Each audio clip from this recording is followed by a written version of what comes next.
নমস্কার, আমি সুশান্ত মাঝি। আমি একজন AMFI registered mutual fund distributor. আপনারা দেখছেন ওয়েলথ ফর্মুলা বাই এসকে মাঝি। থাম্বনেলটা দেখেই বুঝে গেছেন যে আজকের আমার যে ডিসকাশনের সাবজেক্টটা সেটা অবশ্যই লামসাম ইনভেস্টমেন্ট বেটার নাকি এসআইপি ইনভেস্টমেন্ট বেটার। আমি কয়েকটা পয়েন্ট নিয়ে আমি আপনাদের সাথে এটা ডিসকাস করব। অবশ্যই এই পয়েন্টগুলো খুবই ভ্যালিড পয়েন্ট। এগুলো একটু মনে রেখে নিজের রিস্ক প্রোফাইলটাকে আপনাকে বুঝে শুনে ইনভেস্টমেন্টটা করতে হবে। সাহস করে ইনভেস্টমেন্ট করতে পারলে লামসাম ইনভেস্টমেন্টটাই কি বেটার, এটা দিয়েই শুরু করছি। কিন্তু পয়েন্ট আরো অনেকগুলো আছে, সবগুলো কনসিডার করে নিজের রিস্ক প্রোফাইল ম্যানেজমেন্ট করে তবে ইনভেস্টমেন্ট করবেন। এটা দিয়ে শুরু করছি মানে আপনাকে এটা লামসাম ইনভেস্টমেন্ট করতে গেলে ওয়ান টাইম ডিসিশন নিতে হবে। আপনার হাতে টাকাটা এসছে আর আপনি ইনভেস্টমেন্ট করে দিলেন, সেটা সব দিক বুঝে শুনে।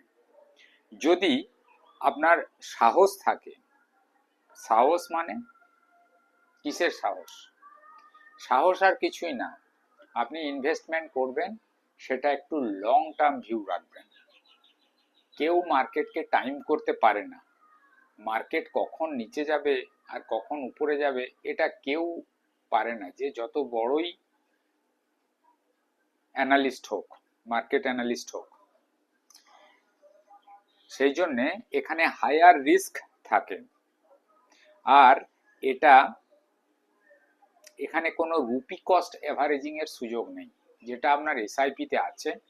এসআইপি কিন্তু করার জন্য আপনাকে কোনো বিশাল অ্যামাউন্টের টাকা চায় না। এসআইপি ইনভেস্টমেন্ট করতে গেলে আপনাকে রেগুলার বেসিসে লং টার্মে ইনভেস্টমেন্ট করতে হবে, সেটা মান্থলি, কোয়ার্টারলি বা ডেলি, যে বেসিসেই করুন না কেন। সেই জন্যে যদি আপনি একজন সাধারণ ইনভেস্টর হন, যদি আপনার সাহস কম থাকে, মানে সাহস কম মানে সাহসের কিছু নেই। মিউচুয়াল ফান্ডে টাকা আপনার লস কিছুতেই হবে না যতক্ষণ না আপনি বিক্রি করছেন। এবার সাহস কম থাকে মানে কেউ কেউ কি করে, ভয় পেয়ে বিক্রি করে দেয়। তো আপনি যখন লং টার্মে টাকাটা ইনভেস্টমেন্ট করছেন তখন আপনাকে শর্ট টার্মে দেখার কোনো প্রয়োজন নেই। মানে আপনি যদি 5 লাখ টাকা একবারে ইনভেস্টমেন্ট করে দিলেন, তাহলে কি হলো না, আপনি রুপি কস্ট এভারেজিং এর কোনো সুযোগ পেলেন না। আবার এটাও ঠিক, যখন মার্কেট একদম অনেক পড়ে গেছে তখন সাইকোলজিক্যালি যদি আপনার মাইন্ড সাপোর্ট করে তাহলে করে দিন, তাহলে কিছু হবে না, ওটা মার্কেট উপরে ঠিক যাবে। এবার কোথায় করবেন সেটা আপনাকে ডিসিশন নিতে হবে। যদি সেই নলেজ আপনার কাছে না থাকে তাহলে কিন্তু 10%, 20% নাকি 60%, এটা আপনাকে বুঝতে হবে, বা আপনার ফাইন্যান্সিয়াল অ্যাডভাইজারের সাথে কথা বলে তবেই ইনভেস্টমেন্ট করবেন। আমি আপনাকে কিন্তু এটা অ্যাডভাইস করছি না কি আপনি মার্কেট পড়ে গেলেই ইনভেস্টমেন্ট করবেন। আপনার সাইকোলজিক্যাল যে সাপোর্ট যেটা আপনার, সেটা তো আমার সাথে ম্যাচ নাও করতে পারে। আর এটার অ্যাডভান্টেজ আর ডিসঅ্যাডভান্টেজ দুটোই বলছি। সেটা হচ্ছে, ডিসঅ্যাডভান্টেজ হচ্ছে যে আপনাকে একটা লার্জ অ্যামাউন্ট একসাথে ইনভেস্টমেন্ট করতে হচ্ছে। আর এখানে এসআইপিতে আস্তে আস্তে আস্তে আস্তে করে আপনি অনেকগুলো ইউনিট কিনছেন বারে বারে, যার ফলে রুপি কস্ট অ্যাভারেজিং খুব ভালো হচ্ছে। কিন্তু লামসাম ইনভেস্টমেন্টে আপনি একসাথে অনেকগুলো ইউনিট কিনে নিয়েছেন। এতে কি হবে, যদি মার্কেট, আপনি ইনভেস্টমেন্ট করেছেন আর তারপরের থেকে মার্কেট পরের দিন থেকে রে রে করে উপরে উঠতে শুরু করলো, তখন আপনার মনে হবে যে আমি বিশাল গেইন করে নিয়েছি। উল্টো দিক থেকে যেদিন আপনি কিনলেন আর তারপরের থেকে যদি 10-20% মার্কেট পড়ে যায়, তাহলে কিন্তু আপনার এখানে প্রচন্ড ব্যথা শুরু হয়ে যেতে পারে। আর সেই ব্যথাটা সহ্য করে আপনি যদি একটু 5-6 বছরের জন্য রেখে দিতে পারেন, যে আমি তো 5-6 বছর ধরে রেখেছি, তো তাতে কি হবে, তাতে আপনার গেন অনেক বেশি হতে পারে যদি আপনি ঠিক জায়গায় ঢুকতে পারেন। এবারে ঠিক জায়গা বোঝাটা কিন্তু আপনার যদি নলেজ না থাকে তাহলে হবে না। তবে ওই ফলিং মার্কেটে যখন আন্ডার ভ্যালুড থাকবে মার্কেট, তখন কিন্তু লামসাম কেনা ভালো। আর না হলে ওই লামসামটার সাথে অনেকটা লামসাম করছেন, তার সাথে একটা ছোট এসআইপি করে দিলেন, এটা হবে বেস্ট মোড। আর না হলে আমি তো আগেও বলেছি যে আপনার কাছে অনেকটা টাকা থাকলে আপনি এসটিপি করেও ইনভেস্টমেন্ট করতে পারেন। এসটিপির মানেটা জানেন নিশ্চয়ই। এসটিপি মানে আপনি একটা কোনো লিকুইড ফান্ডে টাকাটা রাখলেন, তারপর সেখান থেকে ওটা অটোমেটিক্যালি এসটিপি করা যায়, মানে ওয়ান কাইন্ড অফ, এটা ধরুন একটা এসডব্লিউপির মতো, ওখান থেকে আপনি টাকাটা নিচ্ছেন, ওটা আপনার যাচ্ছে, ওটা আবার এসআইপি হচ্ছে, এরকম হবে আর কি।